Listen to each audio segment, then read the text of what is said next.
আসসালামাইকুম বন্ধুরা, আপনারা সবাই কেমন আছেন? একটা ভিডিও দেখে অনেক কষ্ট পেলাম।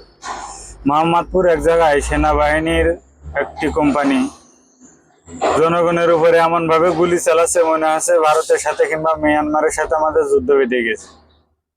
এরকম ভাবে পজিশন নিচ্ছে।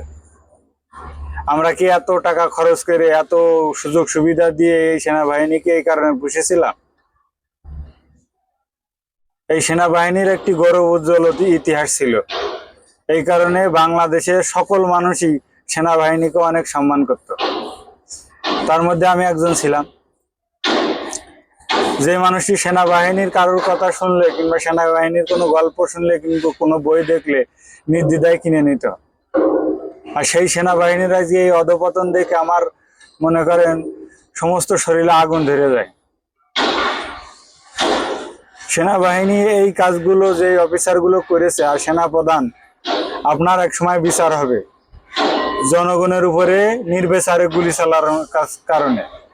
আপনার প্রতিনিধিত্বে, আপনার উস্কানিতে আপনার সেনা কর্মকর্তারা বাংলাদেশের জনগণের উপরে গুলি চালিয়েছে।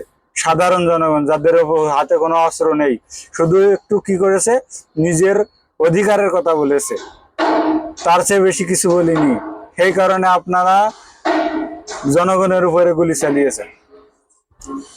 একটা জিনিস মনে রাখবেন, কোনো কিছুই অতিরিক্ত ভালো না। যেই জনগণ আপনাদেরকে ভালোবাসতে পেরেছে, সেই জনগণ আপনাদেরকে ঘৃণা করতেও জানে। আর জনগণ যদি একবার আপনাদেরকে ঘৃণা করা শুরু করে, তাহলে সারা জীবনেও তাদের মনের ভিতরে আর ঢুকতে পারবেন না। এই কথাটা মনে করে রাখবেন।